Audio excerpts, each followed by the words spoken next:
Hi everyone, Agnes here. I am with Mariana. Hello, Mariana. Hi, Agnes. Thank you How's for it going? joining me. Yes, Yes, good. Yourself? good. Thank you for having me. We thought we would talk about the benefits of using Ho'oponopono because it has been so wonderful in your life and in Yes, my life. So, yes, do you want to talk a little bit about it, how you've used it, and what you've used it on? yes. So actually, I love Ho'oponopono so much that I'm getting certified in it.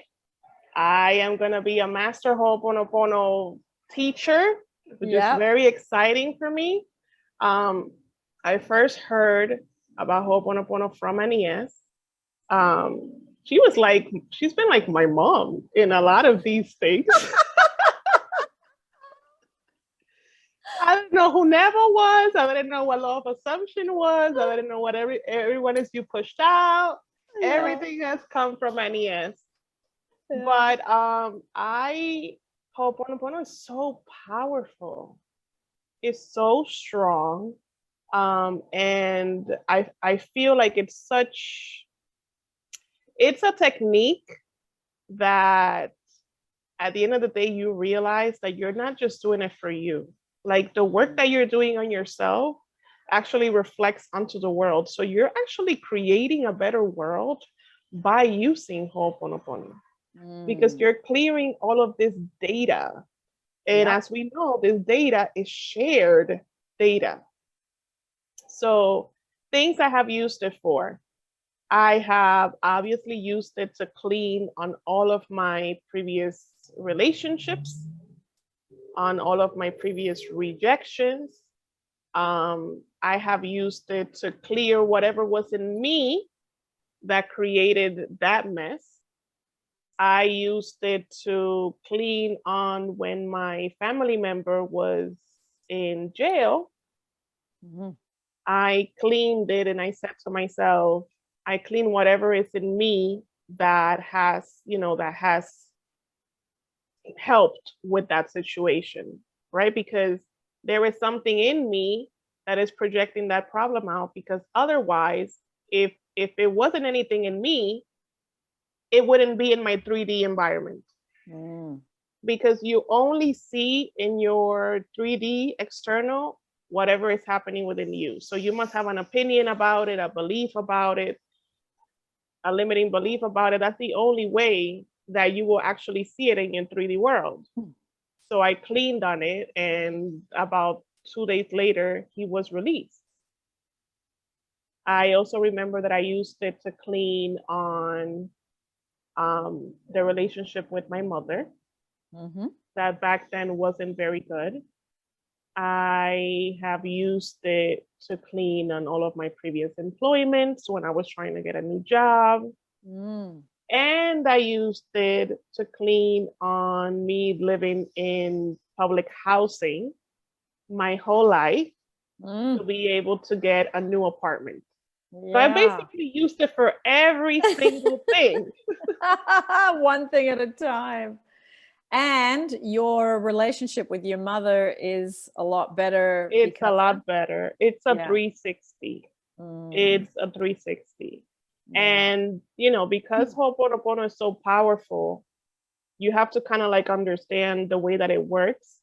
Because sometimes when you don't finish cleaning, you will feel kind of crappy Yeah. for the next few days, but that just usually tells you there's more to work on. Mm.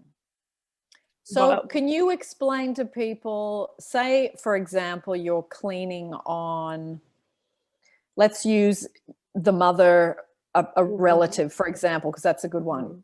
So, can you take people through? You've got I'm going to do you set an intention? How do you do it when you decide to do it on your mother?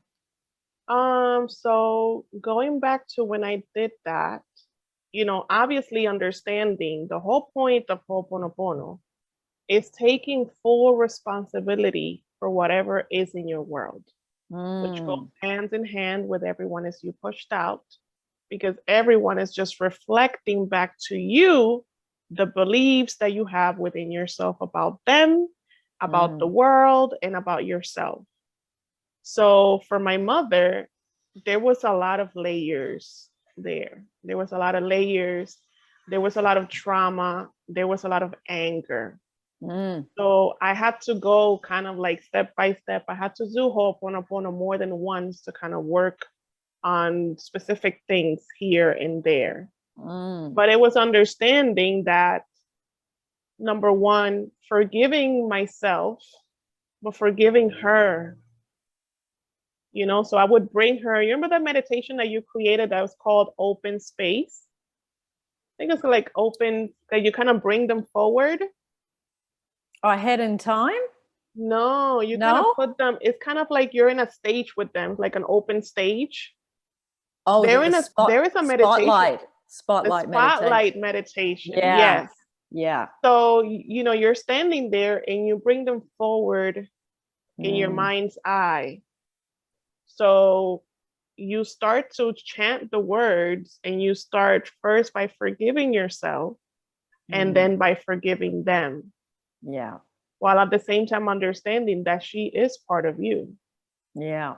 So forgiving her, because even if we weren't into the law, into all of this work, I think you have to come to the understanding that your parents, for the most part, do things unconsciously to you. Like they don't do them on purpose. And I had to, I had to understand that she could only do as she was taught to do, you know? So now it was my chance to kind of like change that. So I forgave myself and I forgave her. And then I went in layers, I'm sorry, please forgive me. I love you. Thank you. And as you say these words, you will notice that memories will start to come to your mind. The more that you say the words, you will start to get glimpses of like memories, little snapshots of things, even like emotions will start to come to you. And then when those things come to you, you clean specifically on them. So as they come, you clean. As they come, you clean. Because it's like, that's kind of like the body is bringing up these things for you to process and let go of. Yeah. Yeah. And, back when I started doing Ho'oponopono on that relationship, it wasn't an easy task. There was a lot to unpack there. There was a lot to unpack there. But it was so healing. And I feel like, kind of like going this law of attraction, law of assumption community, that sometimes they kind of gloss over this type of work, You don't need to do it. You don't need to do it. You can manifest without it.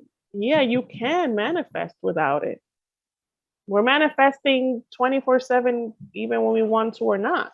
Yeah. The point is that it becomes harder for you to keep it because you have all of these limiting beliefs stuck in your subconscious mind. It's kind of like you need to upgrade the operating systems. Like your operating system is stuck on, on a rut. Yeah. So you have to change that for you to be able to change everything else. So it's so powerful. I have read a few books on it. I know you have a book that I need to read because I know the one that you have is not the same one that I have. The little one? Yeah. Actually, I've got it right under my table here, this one.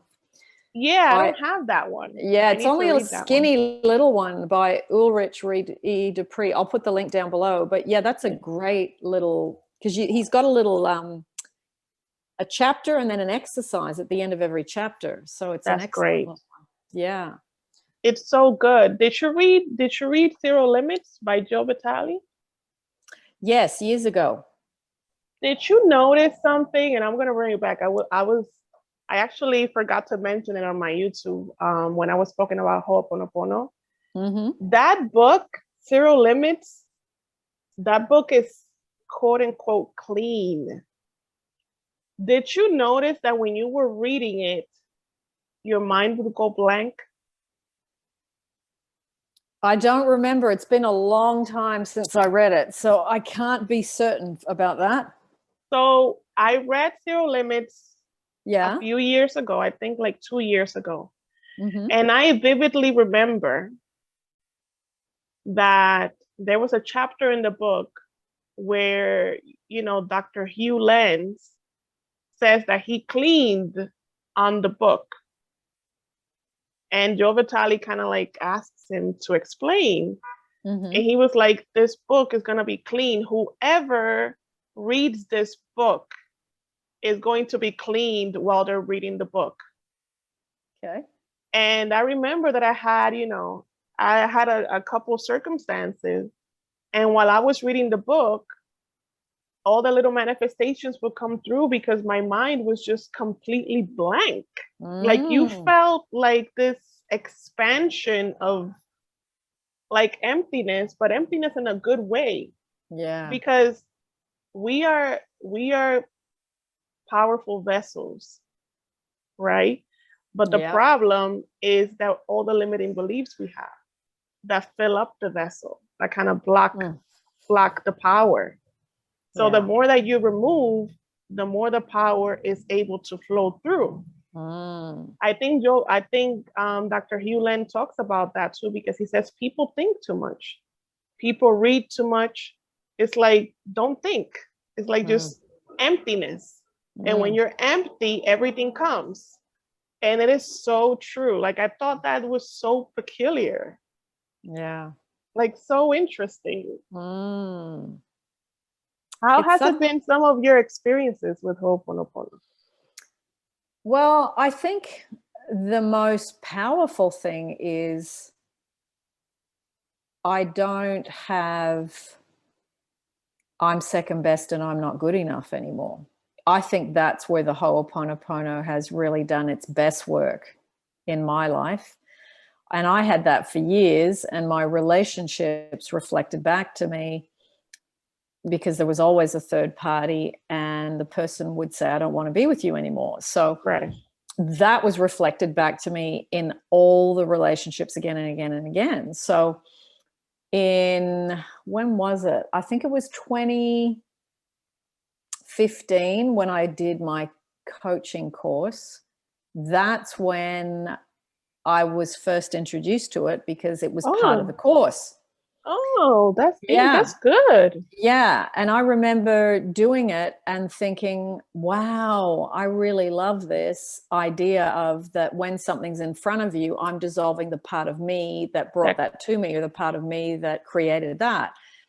And I'd never heard of that at that point. I had heard of everyone's you pushed out, but I didn't actually put two and two together that they really dovetail together at that time. Yeah. So I started doing the cleaning on my history around I'm not good enough and I'm second best. And I can honestly say to you, I don't recall the last time I felt either one of those things. That's amazing. So how did you go about it? Did you make an intention about I want to clean on not feeling good enough? No,